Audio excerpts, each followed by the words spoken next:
Boa noite, gente. Vamos começar a sessão didática de hoje. Quem entrou depois, por favor, troca o nome que está aí se apresentando no Zoom para ser a nossa lista de presença, ou escreva seu nome no bate-papo. Então, hoje é o Matheus, preceptor de emergência, vai falar sobre abordagem do delírio na emergência e terapia intensiva. Obrigada, Matheus, todo seu. Obrigado, Nath. Boa noite. Boa noite a todos. Então, como a Nath já adiantou, hoje a gente vai falar um pouco sobre delírio, com foco maior no tratamento, principalmente no tratamento, na abordagem medicamentosa, né, do delírio, nesses contextos.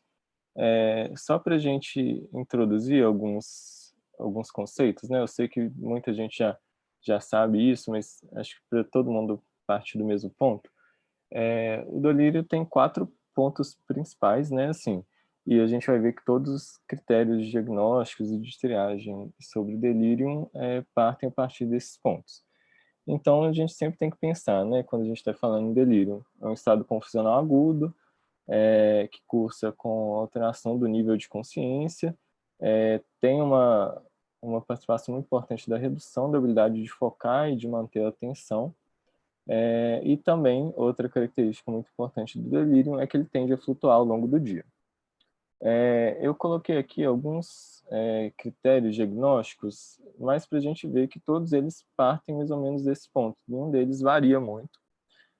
Então, por exemplo, o DSM-5, ele cita, né, como critério de delírio: início agudo, curso flutuante, desatenção, um distúrbio cognitivo adicional, ou seja, um distúrbio de memória, de orientação temporoespacial, etc. Não é explicado por condições prévias do paciente e tem uma causa médica identificável, ou seja, algo agudo que tem alguma coisa subjacente ali que pode estar predispondo, pode estar causando esse delírio. O CAM-ICU, que eu acho que é o que a gente mais utiliza hoje em dia, né? Ele tem esses 4 pontos também que tem a ver com os que a gente citou, sendo os obrigatórios, né? O início agudo, o curso flutuante e a desatenção. Então, esses dois de cima aqui são características obrigatórias para a gente fechar o diagnóstico de delírio. E tem que ter mais uma das seguintes: nível de consciência alterado, seja para hiper ou para hipoatividade, ou pensamento desorganizado. E eu coloquei aqui um outro critério diagnóstico que eu confesso que eu não conhecia, assim, nunca tinha ouvido falar, e eu coloquei aqui porque o estudo que a gente vai focar mais no final usou esse critério, né, diagnóstico de delírio. E tem esses 8 pontos, e se o paciente tiver 4 ou mais, é sugestivo de delírio. E são basicamente os mesmos pontos. Pode parecer mais complicado por ter mais pontos, mas na verdade eles não mudam muito. Então, são eles: nível de consciência alterado, desatenção, desorientação, alucinações, agitação ou lentificação psicomotora, discurso inapropriado, alteração do ciclo sono-vigília e curso flutuante. Se o paciente pontua em 4 ou mais, a gente tem que pensar mesmo, é bem sugestivo de delírio.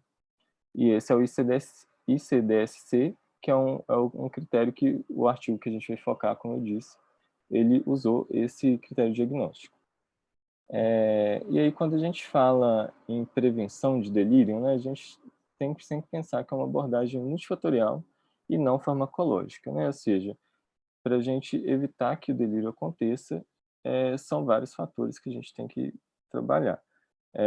Então, protocolo de orientação, ou seja, a gente evitar sempre, a gente sempre tentar...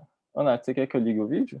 Deixa eu ver aqui. Não, eu só estou falando que não está aparecendo. Se você quiser, pode ligar, senão tá tranquilo. Eu Depois ligo você aqui. acha que estava aparecendo e não está. Não, é que eu deixei desligado, mas eu vou ligar aqui. Então, para prevenção do delírio, né, a gente tem sempre que pensar em protocolo de orientação, ou seja, a gente falar para o paciente onde que ele está, tentar orientar ele quanto ao tempo, né, falar se está de manhã, se está à noite, se está de madrugada, que dia da semana que é. Isso tudo ajuda a prevenir que o delírio aconteça. Estimulação cognitiva é algo bem importante também.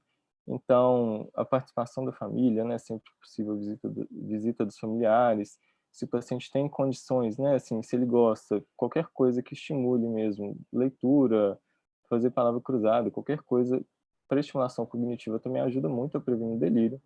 facilitação do sono. Então, se possível, evitar a aplicação de medicações durante a noite, durante a madrugada, para evitar que o paciente fique acordado à noite, que ele durma durante o dia, que isso pode favorecer que aconteça delírio. Mobilização precoce, né, evitar a contenção. A gente sabe que contenção mecânica é um fator de risco muito importante para delírio.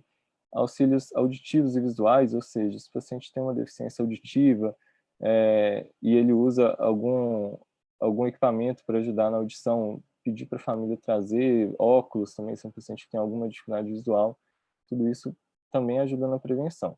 Evitar determinados medicamentos, né? A gente sabe principalmente que benzodiazepínico favorece a ocorrência de delírio, opioides também, a gente tem que ter muito cuidado, principalmente em pacientes mais idosos, tratar complicações médicas, né, assim, distúrbios hidroeletrolíticos, infecções, que também podem predispor ao delírio, e o controle de dor, né, assim, evitar que o paciente sinta dor, porque a dor também é um fator de risco para delírio.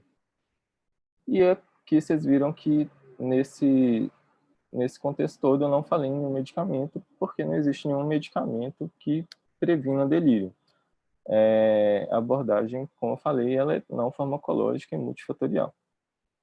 E aí a gente tentou, né, fez de tudo para prevenir o delírio, mas não conseguiu. Então, como que a gente vai manejar o delírio? Também não é um fator único que vai resolver isso. Então, para o manejo de delírio, a gente tem que tratar as doenças subjacentes, né? Então, qualquer coisa que possa estar favorecendo ali metabólico, infeccioso. O tratamento do esporte, né? Então, o paciente com delírio ele tem mais chance de fazer escara, tem mais chance de fazer pneumonia expirativa. Então, a gente tem que evitar que isso aconteça, né? Então, cabeceira elevada, tratar escara, mudança de decúbito, tudo isso também ajuda. O controle de dor também, sempre. E o controle de agitação, que é onde eu vou focar mais um pouco a partir de agora. Lembrando que controle de agitação no delírio é diferente, totalmente diferente de tratamento de delírio. Tratamento, como eu disse, não é único, não é um medicamento que vai resolver.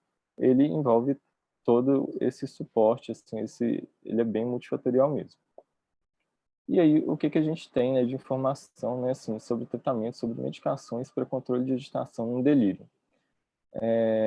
As evidências para controle de agitação no delírio são limitadas e o uso é off-label, inclusive do haloperidol, que é a medicação de escolha, citada pelo UpToDate e por todos os sumários, mas ainda assim é considerado off-label.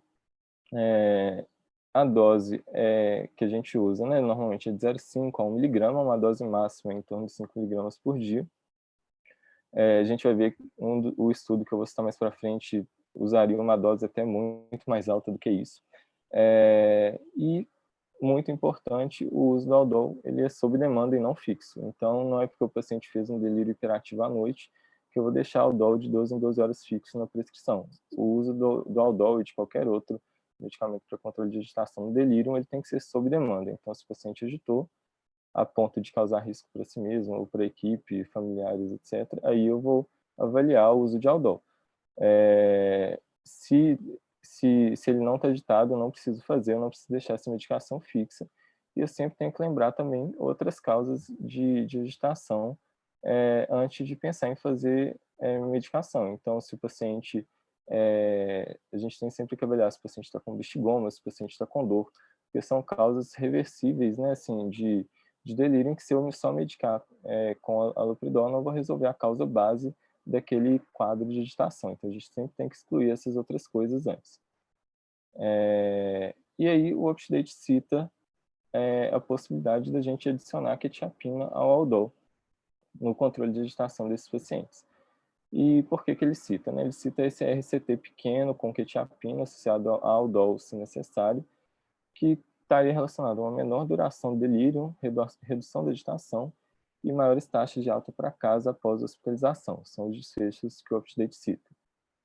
E aí, com isso, a gente precisa ir um pouco para baixo, né, na pirâmide das evidências. Então, a gente estava aqui nos sumários, né, no caso do UpToDate.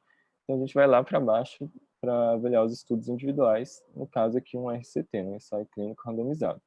E de onde que vem, então, essa ideia de associar a quetiapina a haloperidol? Ela vem desse RCT, um RCT de 2010, publicado na Critical Care Medicine, sobre eficácia e segurança da quetiapina em pacientes críticos com delírio. Então, que estudo é esse? Né? Um ensaio clínico prospectivo, randomizado, duplo cego, controlado por placebo, em 3 hospitais nos Estados Unidos e no Canadá. Então, um estudo multicêntrico. E aí esse estudo excluiu, né, teve como critério de exclusão pacientes com doenças neurológicas prévias, pacientes com prognóstico reservado, e quais pacientes que fizeram parte desse estudo. Foram pacientes internados em CTI com delírio, em uso de Aldol, se necessário, na prescrição, e que estavam tolerando dieta enteral. E por que é importante, né, assim, ele está tolerando dieta enteral? Porque a quetiapina é só de administração enteral, via oral ou por sonda. Então, se o paciente, por algum motivo, não estivesse com dieta enteral, né, ligada, tolerando, ele não seria candidato a usar a quetiapina. E foi feita a análise por intenção de tratar. Não vou detalhar, relembrar muito esse conceito, mas a gente sabe que a análise por intenção de tratar, ela, de maneira geral, ela é mais confiável que o outro tipo de análise, né, assim, que é a análise por protocolo. E aí esses pacientes, eles foram avaliados ao longo do período, né, de acordo com o nível de sedação, avaliado por essa escala de agitação, que é o Sedation Agitation Scale, que é parecido com o RASS, só que ele não tem valor negativo, ele vai de 1 até 7, mas é bem parecido conceitualmente com o RASS, que a gente conhece de pacientes sedados. E o delírio foi avaliado pelo ICD-10C, que é aquele critério de 8 itens, sendo que se o paciente pontuasse 4 ou mais, ele tinha diagnóstico de delírio, pelo menos sugestivo de delírio. E aí, como que foi feito esse estudo? Né? Foram 258 pacientes que participaram do screening inicial, só que desse screening inicial, 222 pacientes foram excluídos. E aqui está talvez um dos maiores problemas desse estudo, né, que são os critérios de exclusão muito restritivos. Então, foram excluídos muitos pacientes, né, como a gente vê aqui, com uso de antipsicótico prévio nos últimos 30 dias, que não estavam recebendo dieta enteral ou que tinham alguma doença neurológica prévia, incluindo demência. Então, pacientes com demência não foram incluídos nesse estudo, nem pacientes com doença hepática avançada. Esses foram os principais critérios de exclusão e a maior parte das perdas foram por causa disso.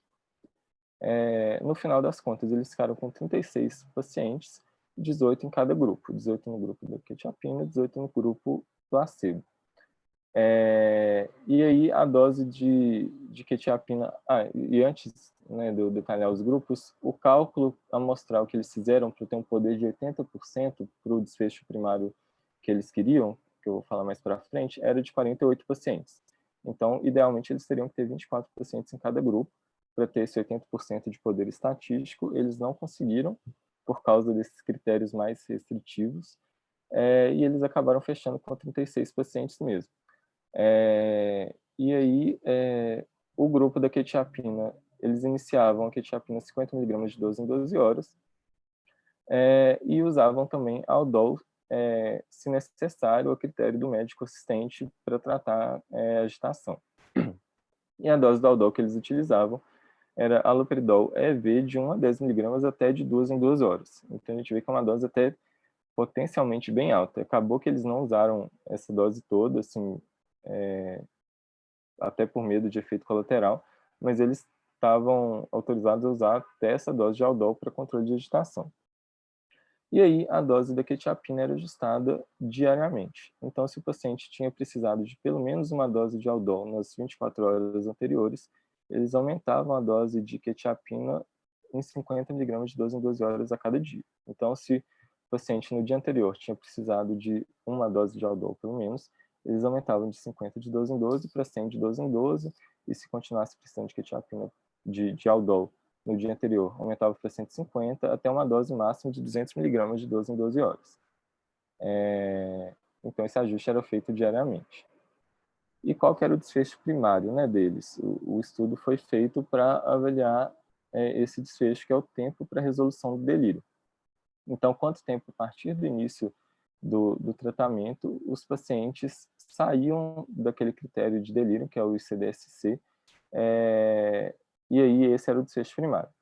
E aí uma coisa, né, que a gente pode questionar, o caráter flutuante do delírio, né? Então o paciente talvez estivesse rebaixado demais, um delírio passivo num plantão, e aí, beleza, ele não preenchia critério para delírio. Só que eles só avaliavam os pacientes que não estavam rebaixados, que não estavam sonolentos. Então, tira um pouco esse fator confusional do paciente poder estar com delírio misto.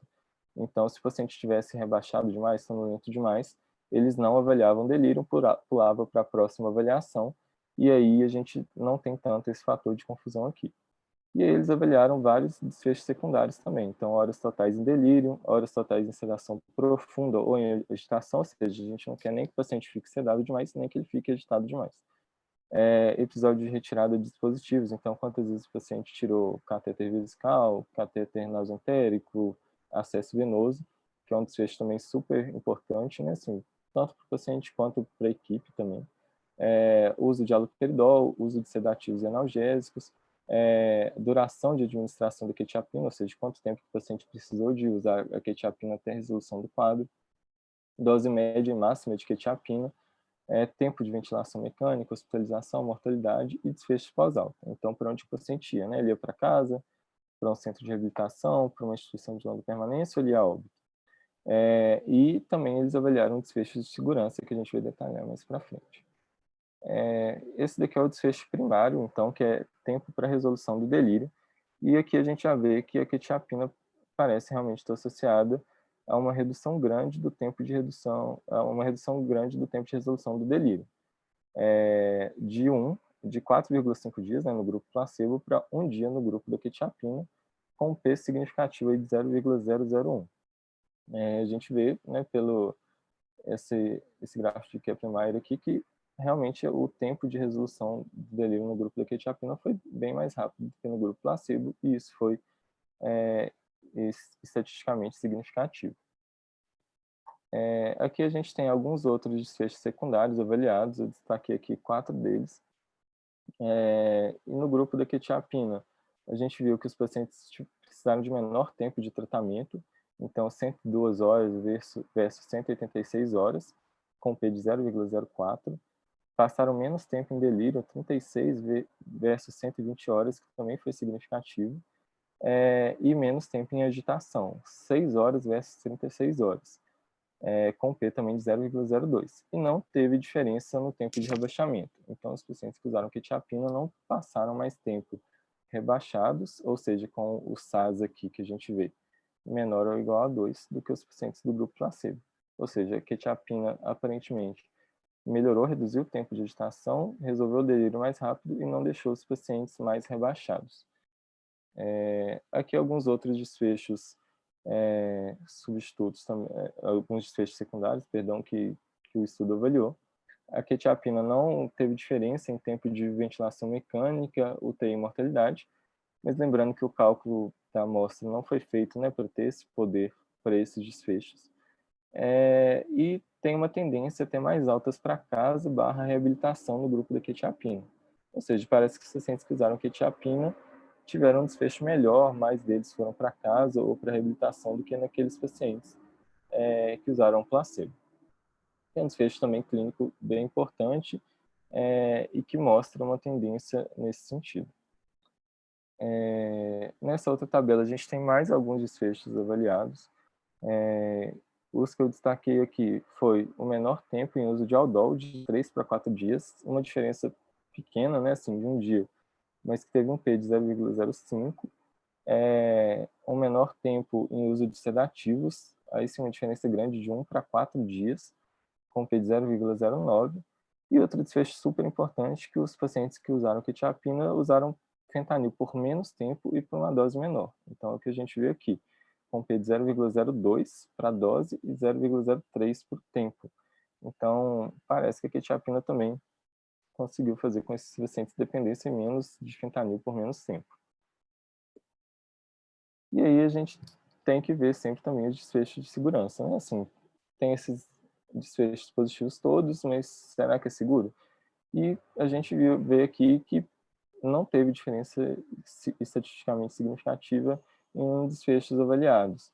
Tem uma tendência aqui a aumentar um pouco a sonolência, né? Teve 5 episódios de sonolência no grupo da quetiapina versus 2 episódios de sonolência no grupo placebo, que até são poucos episódios, se a gente for ver a duração do estudo e o número, né, de pacientes, e não foi significativo, né, um P de 0,56.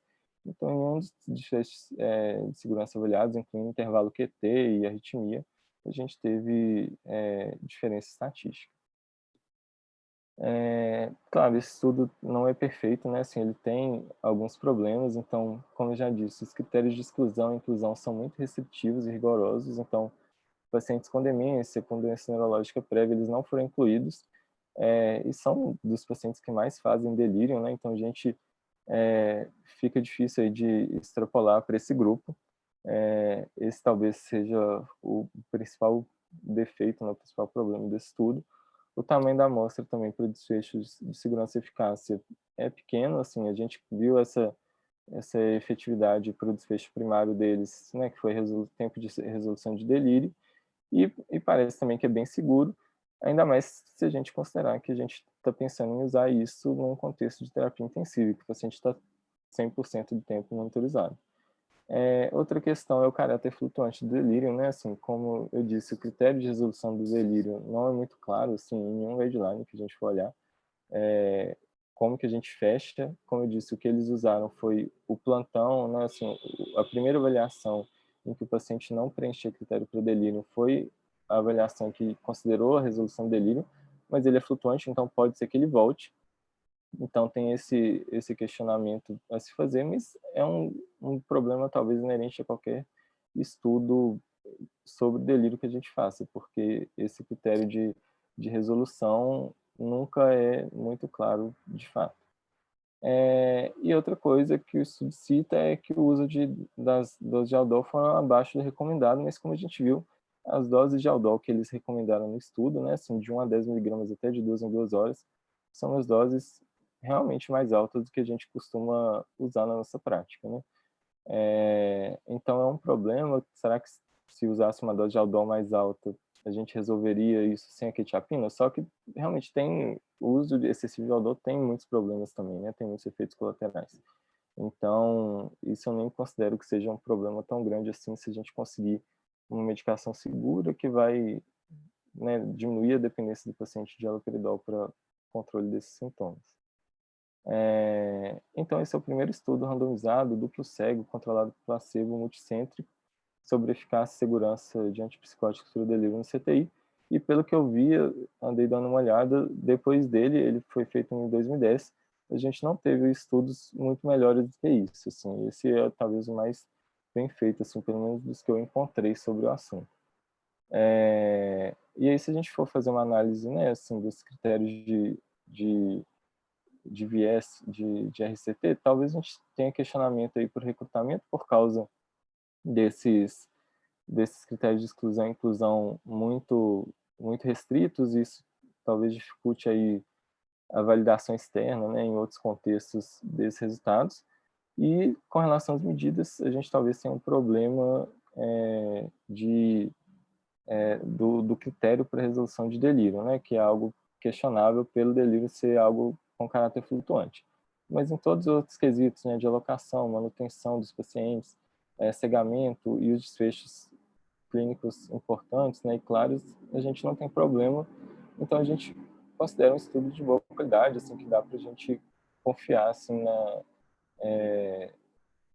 em alguns desses desfechos. Então eu deixei aqui uma sugestão de recomendação, né, assim, com base nesse estudo, e que talvez seja a melhor evidência que a gente tem disponível atualmente, mesmo sendo um estudo já de 2010. Então, em pacientes com delírio hiperativo, né, na terapia intensiva, na emergência, né, no setor que a gente tenha capacidade de monitorizar mais de perto esse paciente, a gente deveria considerar o uso de quetiapina fixa, né, 50 mg de 12 em 12, com aqueles ajustes diários, né, se necessário, associado ao haloperidol sob demanda, tendo cuidado, né, com os efeitos antihistamínicos da quetiapina, que é principalmente sonolência, né, que é o que a gente viu que talvez aumente um pouco a sonolência nesses pacientes, mas daria para a gente vigiar de perto. E aí os principais desfechos, né, assim, como a gente viu que o UpToDate já cita, um menor tempo para resolução do delírio, mais altas para casa ou para centro de reabilitação, um desfecho composto, né, e menor tempo em uso de haloperidol e um menor tempo e dose de fentanil necessário para esses pacientes. Então, eu acho que realmente a gente deveria considerar isso. Não é uma recomendação forte, considerando que é um RCT com 36 pacientes e com aquelas limitações de critério de exclusão, mas é uma evidência com uma qualidade razoável, assim, um RCT, apesar de pequeno, bem feito, assim, bem delineado. Por isso considerei um grade 2B para essa recomendação. E aí, sempre, para terminar, sempre lembrar que o tratamento mesmo do delírio, né, o que pesa mais é a abordagem multifatorial, e o manejo farmacológico é só um pedaço disso, né, assim, o que pesa mesmo mais é a gente abordar todos aqueles critérios que eu já falei, né, desde o ambiente até fatores predisponentes ao delírio. E é isso.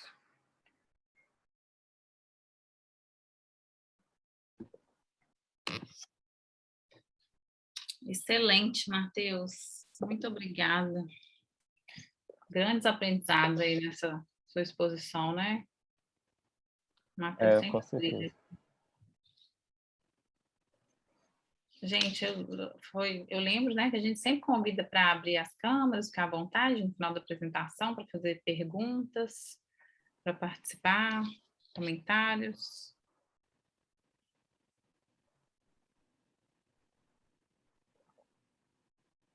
Alguém já usou quetiapina para tratar delírio? Acho que no Odilon, dificilmente, né?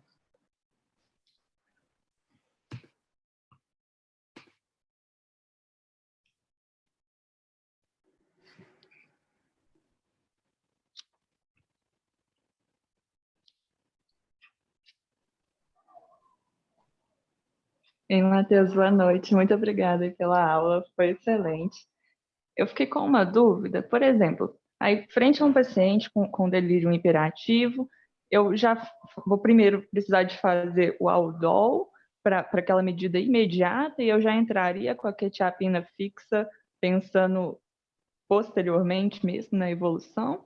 Ou eu faço esse Aldol primeiro e aguardo alguma resposta, vejo se vai ser recorrente, e aí eu inicio a quetiapina fixa? Eu fiquei um pouquinho mais na dúvida mesmo de qual que é o momento que eu vou começar ela.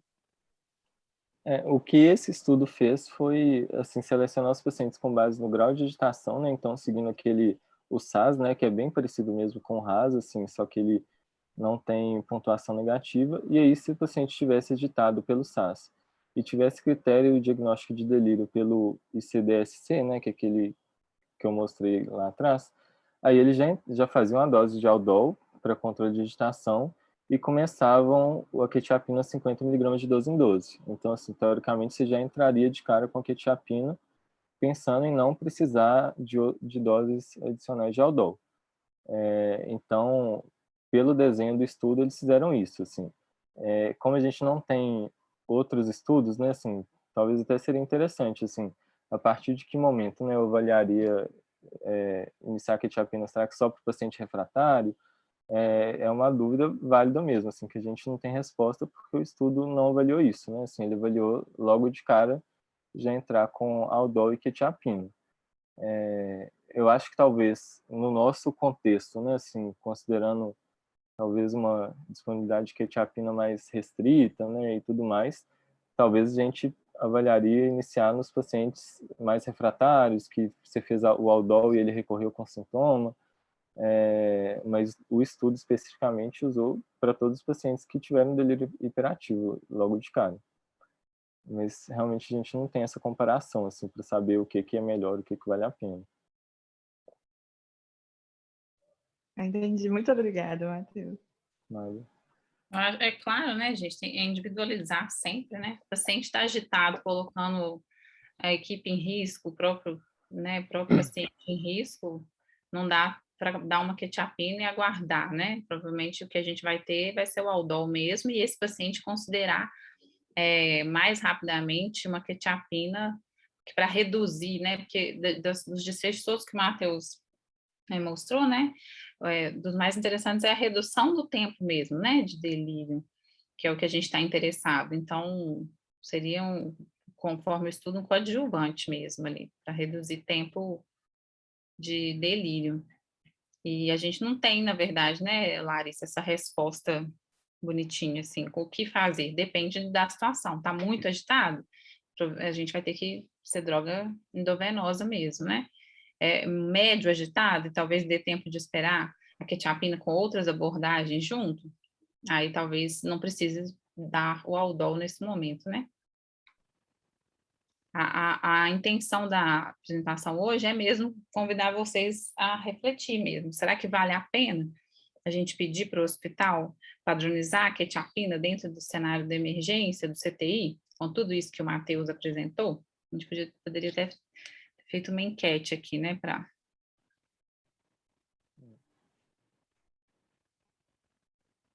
Ia ser uma redução de 4 dias, né, de 4 dias e meio para um dia, né, assim, se a gente for pensar que nesse estudo, entre 70% e 90% dos pacientes estavam entubados, né, assim, e a agitação é algo que atrasa a extubação, né, assim, e se atrasar a extubação, você pode levar a outras complicações, né, claro que o estudo não foi desenhado para ver tempo de ventilação mecânica, mortalidade, né, assim, mas se a gente extrapolar um pouquinho, talvez se reduzir esse tempo de delírio de 4 dias para um dia, você consiga extubar o paciente mais rápido, dar a alta dele do CT mais rápido, e é claro que é uma extrapolação, né, assim, mas talvez a gente consiga efeitos, desfechos clínicos até, né, assim, mais importantes, assim, se tivesse uma amostra maior, né.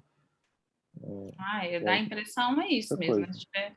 Se tivesse uma amostra maior, a gente acredita que a gente estaria falando de coisas bem mais animadoras do que já estão mostrando, né? Já é bem animador saber que usou muito menos fentanil, né? Acho que Uhum. mostra pra gente que a gente está tratando com o arsenal que a gente tem, mas provavelmente está tratando muito errado, né?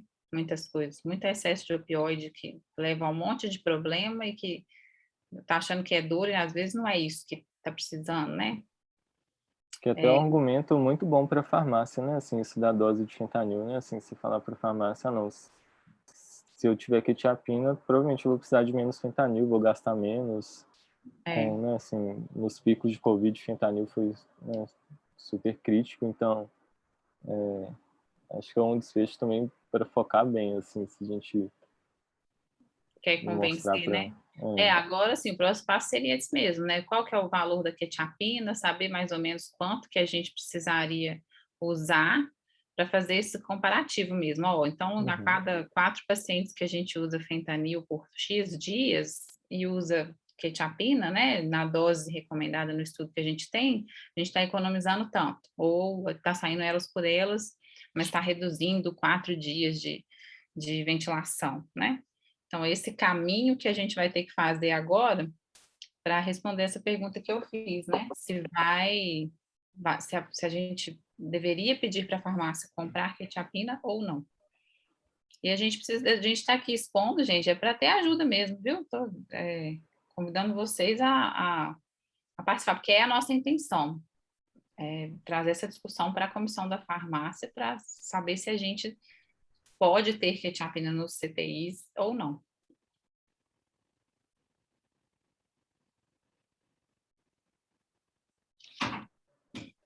Mãe.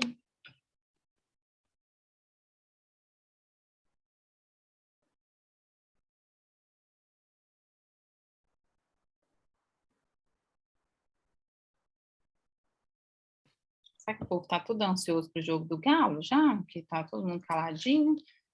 Teve gente que pediu até adiamento, Nath, eu Da não aula? vou, não vou denunciar, não, mas é Ah, seria só até para... justo, né? Se fosse o jogo mais cedo, né? O jogo é 9h30, dá tempo que, ó, de dá tempo. falar, perguntar, a não ser que for o jogo mesmo, né? Aí... Mamãe, tá...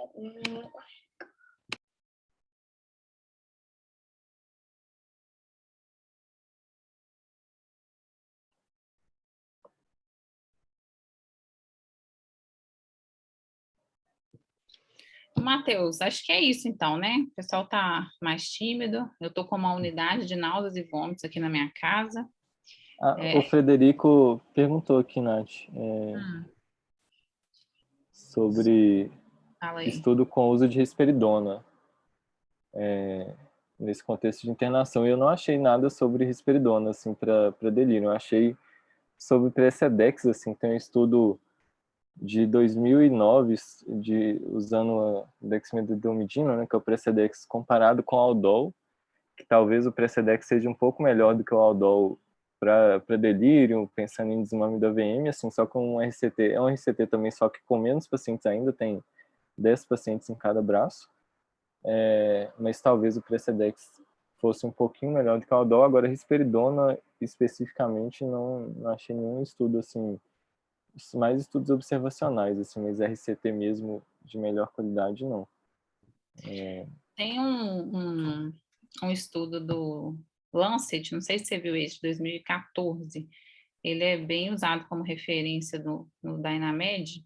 Lá eles só colocam mesmo bem simplista assim, né, de que os antipsicóticos atípicos, incluindo quetiapina, olanzapina e risperidona, eles podem ter uma eficácia comparável ao haloperidol.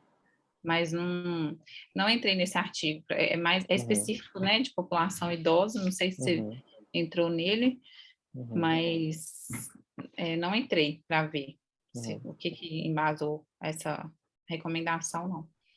Mas é que a gente tem, né, risperidona, por isso que o Fred deve estar perguntando. Mas nenhum estudo tão animador quanto esse que o Matheus mostrou, né? E o haloperidol continua sendo a primeira escolha, né? Assim, a quetiapina entraria como um adjuvante, né? Assim, mas não parece ser suficiente para a risperidona entrar no lugar do haloperidol, né? Isso, que não substitui mesmo, né? A risperidona talvez poderia substituir o aldol em alguma situação, mas a quetiapina ainda assim é a responsável por esses desfechos todos que o Matheus mostrou, né? Então, ainda assim, tendo a risperidona, a gente precisaria pedir para comprar, sim, uma quetiapina, né? Ao meu ver. Exato. E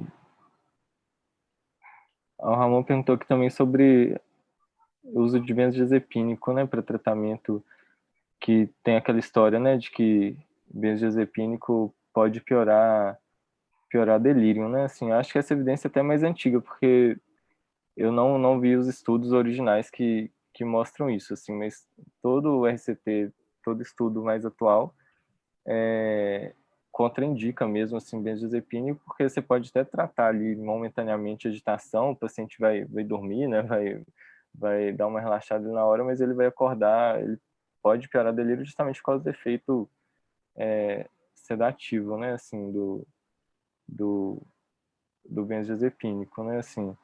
E lembrando que mesmo essas medicações, elas não são para tratar delírio, né, assim, elas são para controle de agitação mesmo, né, assim, elas não resolvem o delírio. A gente tem que usar sempre só se necessário, né, mas realmente benzodiazepínico acho que já é algo que nem é testado mais, assim, porque já são evidências mais antigas, assim, mas tanto que eu nem vi esses estudos originais, assim.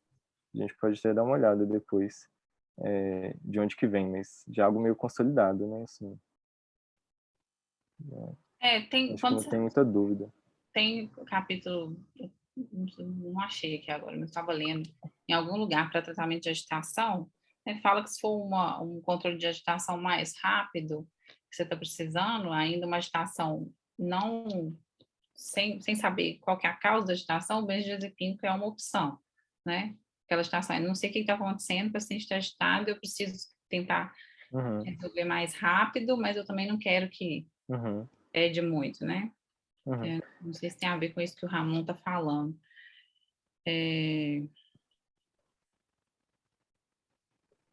Eu até achei aqui um estudo prospectivo com lorazepam, que mostrou que o lorazepam era um fator de risco independente para delírio, né? Assim, então, pacientes que estavam usando lorazepam, isso era um fator de risco, enquanto fentanil, morfina, propofol não alteraram tanto, assim, não foi significativo. E é um estudo de 2006, assim, um estudo prospectivo, né? Não é um RCT. Coorte. Então, acho que já é um negócio meio consolidado mesmo, né? São de estudos um pouco mais antigos, assim. É importante a gente ver essa diferenciação que você fez ela muito bem no início, né? São duas coisas diferentes. Uma coisa é a gente falar em abordagem de agitação e a outra coisa é a gente falar sobre abordagem de delírio, né? Aqui, em específico, foi proposital a gente puxar a sardinha para quetiapina, né, Matheus? Porque a gente está precisando disso para conversar com a farmácia, mas no cenário de agitação, ainda sem diagnóstico, sem ser delírio, sim, o benzodiazepínico tem o seu papel, né? Na abordagem do delírio, aí realmente já consolidado que a agitação secundária é isso, não, né? Se não tiver outra causa, né? Os nossos pacientes nunca vêm só com uma coisa, né? É um delírio, mas tem uma grande possibilidade de ser uma abstinência, alguma coisa. Então, frequentemente, vocês vão ver essa associação de drogas, porque os pacientes vêm com uma associação de problemas também, né?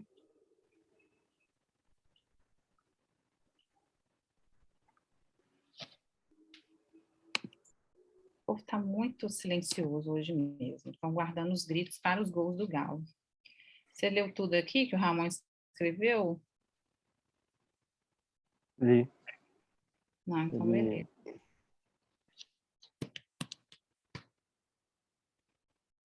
Joia. Mais alguém, gente?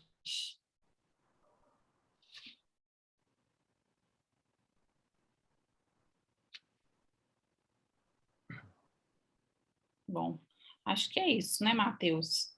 Seria bom da gente tentar complementar isso mesmo, dessa parte, como é que fala, econômica da coisa, né?